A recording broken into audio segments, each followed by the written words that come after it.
Protect your energy like it's a race resource.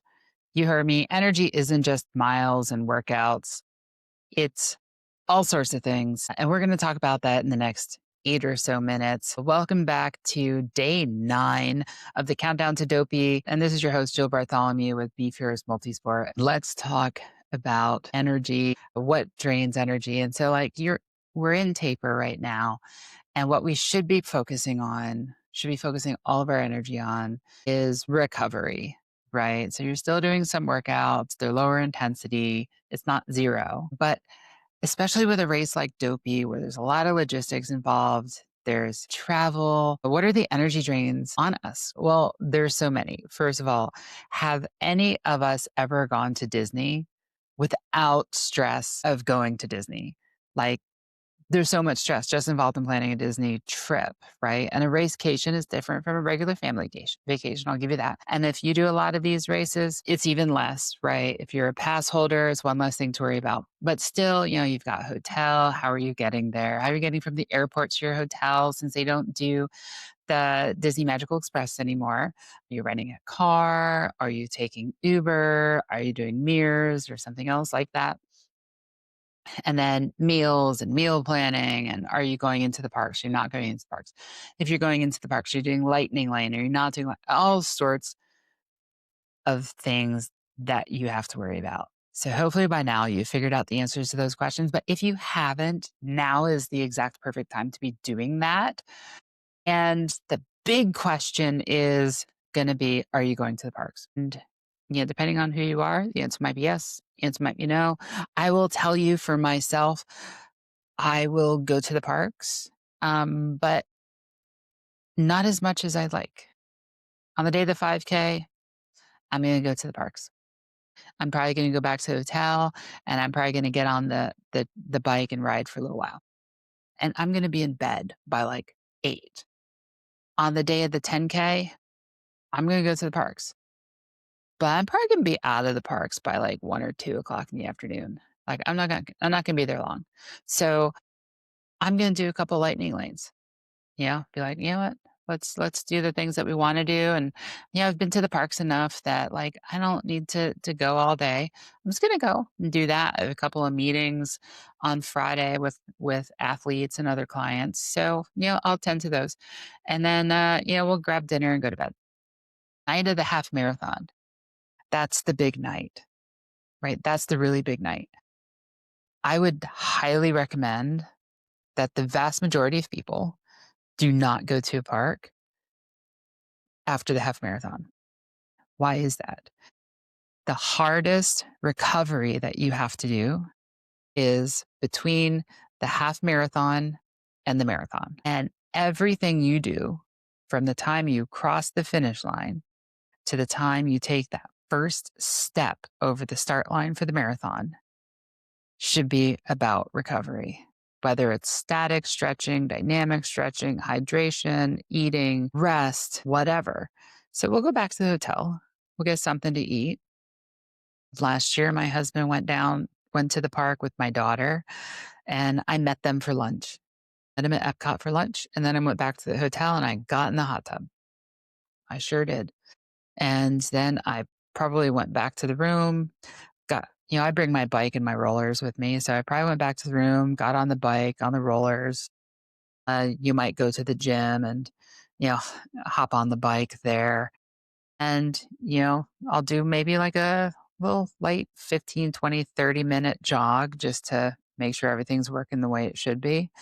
And then all the while you're hydrating and eating. But the point is, like, this is my plan. I have a plan. Now, I've done this a few times, but you should have a plan. Like, what are you going to do? The conservative approach is don't go to the parks. The aggressive approach is you're going to have a full day in the park, show up the next day to marathon, tired. Here's why I don't think that's a good idea. You have trained for and invested a very non-trivial, a very significant amount of time into this race. If you followed the Galloway training plan, you have trained since the beginning of July. If you have followed Hal Higdon, kind of similar, If you've followed other training plans and have a coach, you might have been training for longer. I know many athletes who have been training for this for close to a year now. And so the question to ask yourself is, do you want to jeopardize that by showing up tired? You've spent the 2 weeks before Dopey investing all this energy into recovery. Don't blow it. So, some other common strains, not just overscheduling like the week of the race, but leading up to the race, like what you're doing right now. And it's tough because, we just got back from the holidays. Um, maybe you have New Year's Eve plans that you're going to do, and that's fine. But take it all in moderation as much as you can and get your rest. Standing too much. If you have a job that's on your feet, like get up and move around. And then the emotional stress. And this time of year is tough. 2 weeks after Christmas to the day, we're going to line up at our first race. And it's just an emotional time. It's the end of the year. It's the start of a new year. But take it in stride. Do what you think you need to do. But try not to get too emotional about the race itself. The race is going to come here no matter how you feel about it. I posted an episode of this podcast on Instagram, and immediately first response came back and said, I wish I had more time. It's like, yes, me too. But you know what? There is never going to be a time where we did not wish we had more. So we have what we have. Why does taper feel so weird? I mean, we've talked a lot about taper, but a lot of it is like your body, it's finally absorbing all the work that you did. It's recovering, it's rebuilding muscle. And it's not uncommon during taper for people to get colds, little cold, sniffles, super normal. This too shall pass. It'll be fine. You may feel lazy right now. Chances are you're not. Chances are you're doing the exact right thing. And it's called strategic restraint. You are restraining yourself from overtraining. Now, if you are if you're an elite athlete, if you're used to being in a constant state of training, this will be different for you, right? If you're using Dopey as a training race for another bigger, larger event, obviously this advice may not apply. But if Dopey is your A race for the year and you've invested all this time and energy in it, take the time, recover so that you can show up strong. And that's the key theme here is you want to show up strong. And I'm just going to say, remember this phrase. If it feels boring, you're probably doing it right. If your runs feel boring, if being still feels boring, if resting feels boring, you're doing it right. Like totally doing it right. And, rest is not weakness. It is a strength in this case. If we were 3 months ago and you came to me as an athlete and said, hey, yeah, I just felt like resting instead of doing the workouts, we would have a long conversation about why you needed the rest, right? Are you overtraining? Do you have other life stress going on? Is your sleep poor? Or did you just not feel like doing it that day? And like there is a difference. If you just don't feel like doing something, okay, so that could be laziness. It might not be, but it could be. But right now, stick to your plan. And I hope you have a plan. It seems like most people have a plan. Stick to it and always follow your gut because your gut is usually right. Okay. So suppose that you have activities on your plan.